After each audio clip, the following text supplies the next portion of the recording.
রাজ্যের সমস্ত কলেজে ভর্তিতে অবশেষে অভিন্ন পোর্টাল, আর একটি পোর্টালেই এবার রাজ্যে কলেজে ছাত্রছাত্রীরা ভর্তি হতে পারবেন।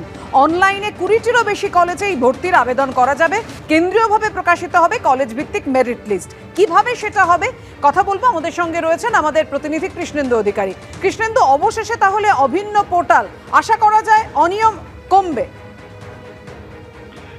অন্তত সরকারের তাই আশা, কারণ তুমি জানো যে উচ্চ মাধ্যমিকের রেজাল্ট বেরিয়েছে মে মাসের 8 তারিখ, তারপর 1 মাসের বেশি সময় কেটে গেছে। এখনো পর্যন্ত কলেজে ভর্তির ব্যাপারে রাজ্য সরকার কোনো উচ্চবাচ্য করছে না, এমন অভিযোগ চারিদিক থেকে শোনা যাচ্ছে। তারই মধ্যে যেটা সূত্র মারফত জানা যাচ্ছে, আগামী মঙ্গলবারই সরকার নতুন বিধি প্রকাশ্যে আনছে। সেখানে অভিন্ন পোর্টালে গোটা রাজ্য জুড়ে একটা পোর্টালেই ভর্তির আবেদন করা যাবে। অর্থাৎ কলেজে কলেজে গিয়ে ফর্ম তোলা, ছাত্র সংসদের পাল্লায় পড়া বা বিভিন্ন রকম যে অভিযোগ আসে সেই অভিযোগ থেকে এড়ানোর একটা কৌশল অভিন্ন পোর্টাল। গোটা